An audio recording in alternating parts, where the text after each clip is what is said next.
And to my absolute astonishment, Kevin Bracken has called in again this morning demanding a right of reply. Good morning to you, Kevin Bracken. G'day, John. And first of all, I just want to thank you for inviting me on the show yesterday. I took you as a talkback caller, but let's just... No, I sent you an email on a press release and you invited me to ring up. You provided the phone number and the time, and that's what I did. I replied.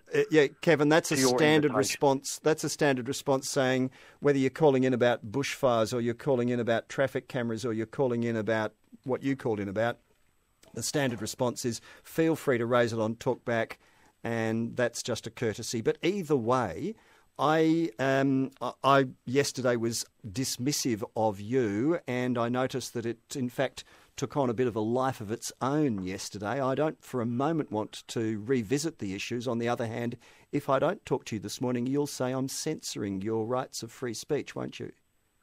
No, I'm just very grateful that you did it, and you allowed this to be aired on the news in this country, because it's been ignored. And the trouble is, you know, people like yourself set the agenda for politicians, and they've all fallen into line. So, but I'm just ringing today, not as the Victorian Trades Hall Council President or the Secretary of the Maritime Union of Australia, but as Kevin Bracken myself, and I just want to state the official theory as to what happened on September 11 doesn't stand up to scientific scrutiny. That's a fact. You know, this was raised, Kevin, this is what happened at question time yesterday in federal parliament. The first question raised by the opposition to the Prime Minister Gillard in question time in parliament yesterday was this. My question is to the Prime Minister.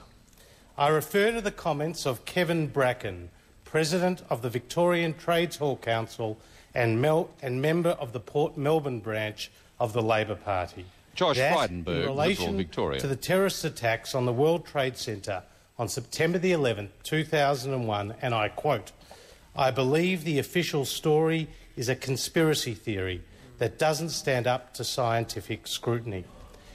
If the Prime Minister finds these comments as offensive as most right-thinking Australians, what action will the Prime Minister take to discipline Mr Bracken and send a message to others that such remarks are unacceptable?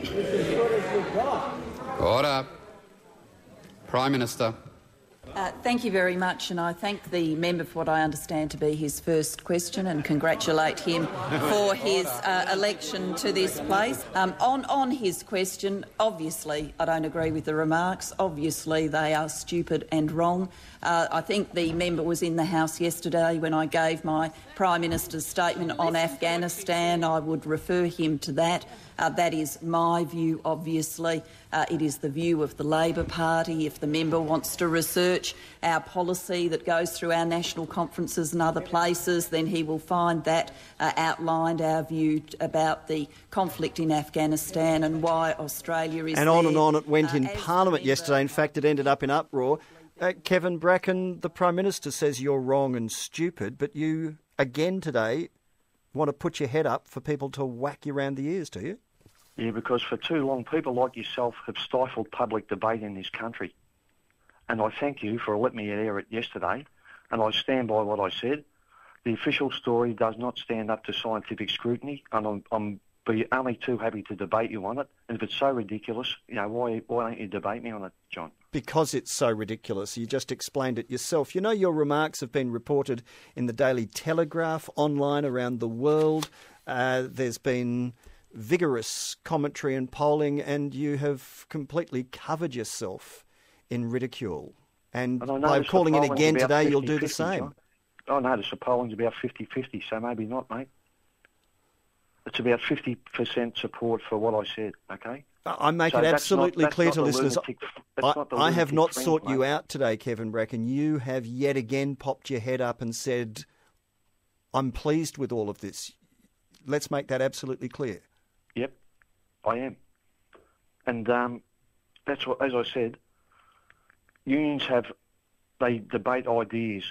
They don't dictate to their members. They actually throw around ideas. They're debated, and there's resolutions made according to them. And the fact that from the Prime Minister to the opposition leader to your colleagues in the trade union movement, everybody in any serious position in public life has run a million miles from you and described you in most uncomplimentary terms.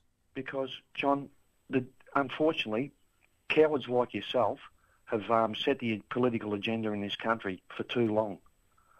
All right? You attacked me yesterday when I was off the air without my right of reply, and I ask you again to debate me on it. No, I won't. So who was behind? What I did ask you, and you didn't say yesterday, your conspiracy theory. Which version of it do you subscribe to, just so that we're clear? I don't know who was responsible for it. You but sure? I know that it's scientifically proven that the official story is impossible to have happened. Well, I'm not going to go through it all again. Kevin, I'm astonished that you have raised your head for it to get whacked around the ears. There's editorials in the Herald Sun and elsewhere yesterday, commentary galore. Look, far be it from me. If I refuse to take your call, I'm accused of censorship. If I do put you to air, I don't want people for a moment to think that I'm doing it out of any sense of indulgence. But I am, yet again, 2 days in a row, totally gobsmacked. I won't be cowed down to bullies like yourself, John. Well, I'm anything but a bully, and nor am I a coward, but you're welcome to dish out whatever abuse you like as you attempt to prosecute your wacky theories. As I said, if it's so ridiculous, you shouldn't have no fear in debating me on it, and I'm welcome to have the debate. I don't want to give it credibility that it doesn't deserve. I made that clear yesterday. I'm moving on. I'm grateful to you for letting us show that we don't censor and we don't stop people even with such wacky ideas. Kevin, thank you. Thank you, John. Kevin Bracken, yet again, 2 days in a row. He is the president of Trades Hall and the secretary of the Maritime Union of Australia.